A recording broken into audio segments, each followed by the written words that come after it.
सुधीश कुमार की शहादत को सलाम।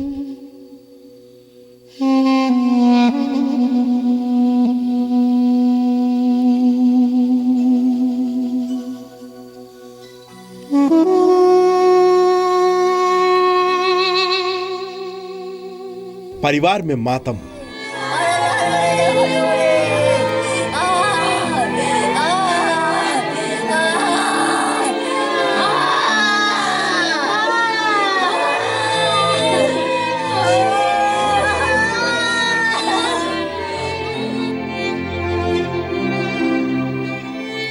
शहीद के परिवार को शहादत पर गर्व।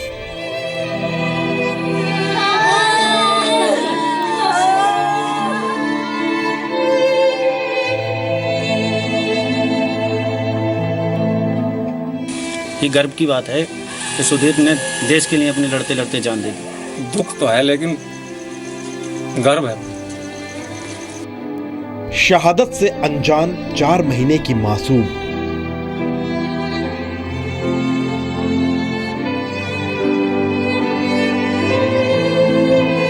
राजौरी के अमर योद्धा को शत शत नमन। दिन के 11 बज रहे हैं। नमस्कार, आपके साथ में नंदिता कुडेशा हूं। जम्मू कश्मीर के राजौरी में शहीद सेना के जवान सुधीश कुमार को आज श्रीनगर में श्रद्धांजलि दी जाएगी। आज शाम तक शहीद सुधीश कुमार का पार्थिव शरीर यूपी के संभल में उनके पैतृक गांव पहुंचेगा, जहां पर पूरे राजकीय सम्मान के साथ उनका अंतिम विदाई उनको दी जाएगी। सुधीश कुमार की शहादत की खबर मिलने के बाद से उनके परिवार में मातम पसरा है। रविवार को जम्मू कश्मीर के राजौरी पर एलओसी पर पाकिस्तान की ओर से की गई फायरिंग में सुधीश कुमार शहीद हो गए थे। शाम करीब 4:30 बजे पाकिस्तान ने सीज फायर तोड़ा, फायरिंग शुरू कर दी। भारतीय सेना ने भी फायरिंग का मुंह तोड़ जवाब दिया। फायरिंग के दौरान गोली लगने से जवान सुधीश कुमार मौके पर ही शहीद हो गए थे। राजू केरनी हमारे सहयोगी हमारे साथ जुड़ रहे हैं। राजू, कितने बजे तक उनका पार्थिव शरीर पैतृक गांव पहुंच पाएगा, क्या जानकारी अभी? जी, अभी उनका पार्थिव शरीर जो है राजौरी डिस्ट्रिक्ट हॉस्पिटल में जो है वहाँ पे लाया गया है। यहाँ लीगल फॉर्मेलिटीज जो है पूरी की जाएंगी और उसके बाद जो है सेना की तरफ से जो राजौरी का जो सेना का मुख्यालय है राजौरी का, वहाँ पे उनको जो है श्रद्धांजलि दी जाएगी। वहाँ पे समारोह छोटा सा किया जाएगा और उसके बाद उनकी बॉडी को जो है शहीद के जो पार्थिव शरीर है वो जम्मू लाया जाएगा। जम्मू से जहाज के जरिए जो है उनके घर में जो बताया जा रहा है कि दोपहर बाद जो है वो बॉडी जो है उनकी जो है शहीद की उनके परिवार को जो है दे दी जाएगी। उनके पैतृक गांव जो है वहाँ पहुँचा दी जाएगी। शुक्रिया राजू, तमाम जानकारी हमें देने के लिए। तो दोपहर तक उनके पार्थिव शरीर को रवाना किया जाएगा और उनके जो गांव है पैतृक गांव संभल, वहां पर उनका इंतजार किया जा रहा है। तैयारियां पूरी हो चुकी हैं और आज उन्हें अंतिम विदाई दी जाएगी। शहीद सुधीश कुमार यूपी में संभल जिले के पास पंसुखा मिलक गांव के रहने वाले थे। 24 साल के शहीद सुधींद्र कुमार 6 राजपूत रेजिमेंट के सिपाही थे। शहीद सुधीश कुमार 3 साल पहले सेना में भर्ती हुए थे। ट्रेनिंग पूरी करने के बाद से सुधीश जम्मू कश्मीर में तैनात किए गए थे। सेना में भर्ती होने के 6 महीने बाद सुधीश कुमार की शादी हो गई थी। शहीद सुधीश कुमार की 4 महीने की एक बेटी भी है। शहीद सुधीश कुमार 5 भाई बहनों में सबसे छोटे थे। सुधीश कुमार सेना में भर्ती होने वाले पंसुखा मिलक गांव के पहले युवक थे।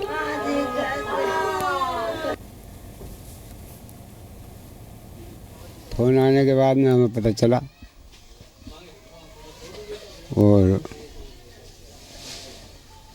जब औरों से बातचीत करी हमने तो पता चल गया कि साहब ऐसे खत्म हो गया, हमने इस बार यकीन हो गया। तो आपको बता दें कि गांव में इस वक्त इंतजार हो रहा है। मातम पसरा हुआ जरूर है, लेकिन क्योंकि गांव से सेना में जाने वाले ये पहले युवक थे सुधीश, इसलिए पूरे गांव में इस वक्त गर्व का माहौल भी है। लोग गर्व महसूस कर रहे हैं कि देश की सेवा करते हुए सुधीश ने अपनी जान गंवाई। लेकिन आपको फिर बता दें कि सुधीश महज 24 साल के थे।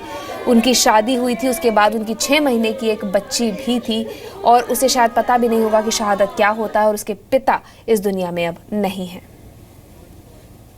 देखो, गांव में तो थोड़ा शोक का माहौल है, लेकिन ये तो बहुत ही गर्व की बात है कि सुधीर ने देश के लिए अपनी लड़ते लड़ते जान दे दी।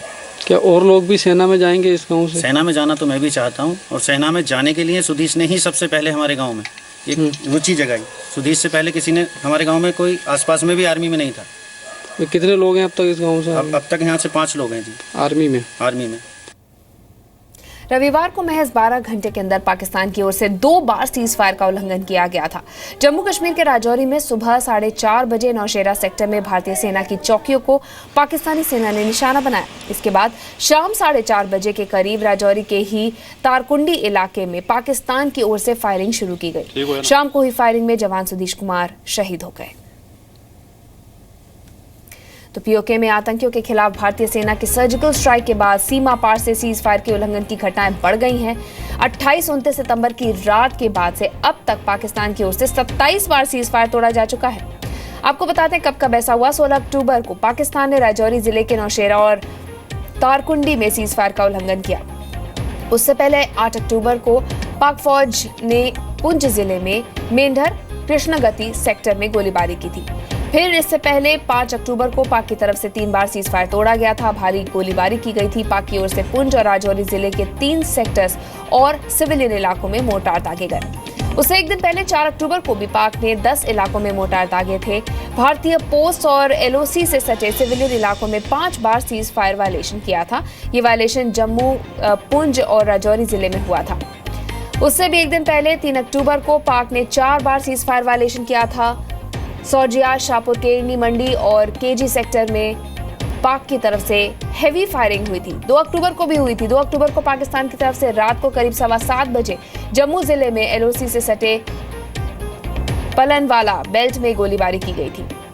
1 अक्टूबर को जम्मू जिले के अखनूर के पलनवाला सेक्टर में मोर्टार दागे गए थे। पिछले महीने की बात करें तो 30 सितंबर को पाक की तरफ से जम्मू के अखनूर सेक्टर के पलनवाला, चापरियाल, समनाम इलाकों में फायरिंग की गई थी।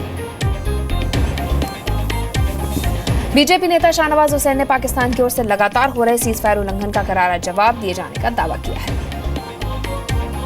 देखिए, पाकिस्तान जहां जहां सीज फायर वायलेशन करता है उसका करारा जवाब उसको मिल रहा है। उसकी हरकतों का जवाब भारत के पास है और उसको मिलेगा। रक्षा विशेषज्ञों ने भी पाकिस्तान की ओर से लगातार हो रहे सीज फायर उल्लंघन पर चिंता जताई है। पाकिस्तान ये सीज फायर वायलेशन करता रहेगा। हमारी जो सर्जिकल स्ट्राइक इतनी घातक थी कि पाकिस्तान हिल गया है।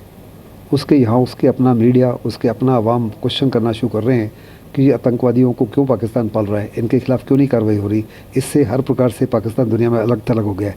उसके बावजूद भी वो ये स्ट्राइक करता रहेगा, क्योंकि जिस माफिक की मार हिंदुस्तान ने उसको दी है उसको ईजिली एक्सेप्ट नहीं कर पा रहा। पाकिस्तान की ओर से आतंकियों को घुसपैठ में मदद के लिए सीज फायर का उल्लंघन किया जाता है। पाक सेना की ओर से की गई फायरिंग की आड़ में आतंकी सीमा पार करने की कोशिश करते रहते हैं और इसीलिए लगातार ये सीज फायर का उल्लंघन की तस्वीरें हमें देखने को मिलती हैं। सर्जिकल स्ट्राइक के बाद से घुसपैठ की कोशिशें बढ़ी हैं। 27 बार सीज फायर का उल्लंघन हुआ है और सूत्रों के मुताबिक 100 आतंकी घुसपैठ को तैयार है। 3 बार सुरक्षा बलों के कैंप पर हमले की कोशिश को नाकाम भी किया गया।